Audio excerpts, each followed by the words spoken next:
personal stories why vaccine is not safe and why the side effects are causing people to resist. I haven't heard Dominicans complain like that. My last question I want to ask as a panelist here, is there a need for vaccine mandate? Now, again, I am not a political leader. I'm only an expert in mental health, and I'm a public health expert. So I do have a right to advise. I am not saying it must be done. I don't have the power to make it happen, but I can say here, before I give my view on this, that I'm the head of the psychiatric unit. And I know that when people come in there, I'm afraid that if one person has it, as we experienced recently, 100% of the people in there will get it, because we are so into each other's faces in a room where you have 40 people and 38 people will get it, as happened recently. So I know that my patients need to be vaccinated, and I beg my patients to take the vaccine, take the first dose, and I try to follow up that they take the second dose in their community. So the answer to the question, is there a need for vaccine mandate? My answer is yes. It must eventually come down to what has worked in the past.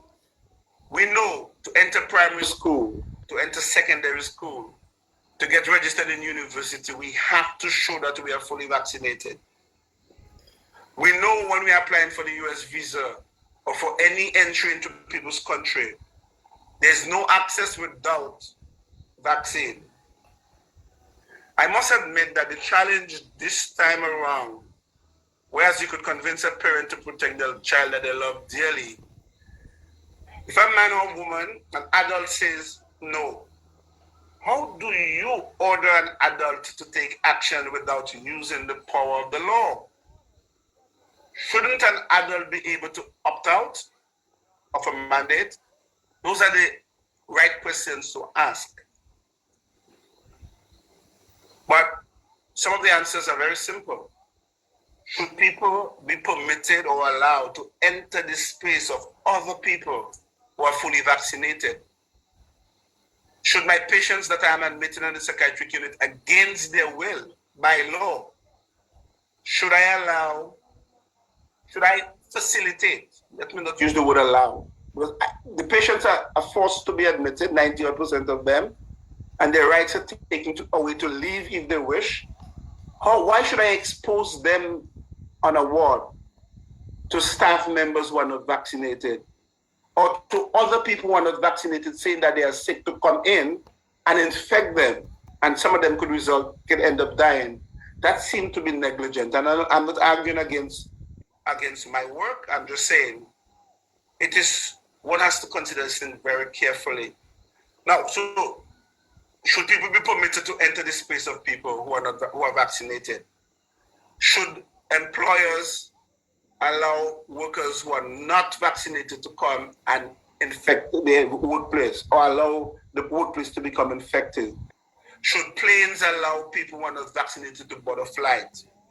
Or should countries allow people who are not vaccinated, after they vaccinate the population by 80-90%, should they allow people who decide not to be vaccinated to come into the country and bring in these things?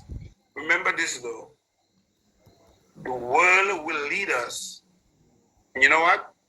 As usual, we must follow. If you don't want to follow, you can stay in your little state and do what you want. But if you want to work in with the rest of the world, those mandates that Biden is now passing down to his American population, we better be mindful that even if our political leaders say he's not mandating anything, we have to be mindful that we are not going to survive. We can't travel, we can't work, we can't do business unless we are not bringing these things to people's show. So yes, international laws protect people's rights to not participate in mass experimentation, not participate in scientific trials and studies.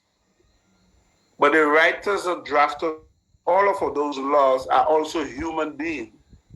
We all want to live, sometime together, and we can choose to live apart.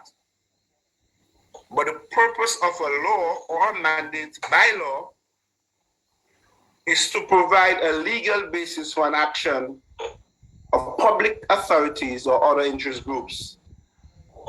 It is always meant to protect the lawmaker, in this case Mr. Lennox Linton and the other leaders of the parliament, and the people like us who follow them. So I am saying Mr. Linton and the parliament will make decision as to what is best for Dominica. And I really wish that we can get our vaccination program rolling out as soon as possible so we can help the world in controlling this. Thank you very much for listening to me.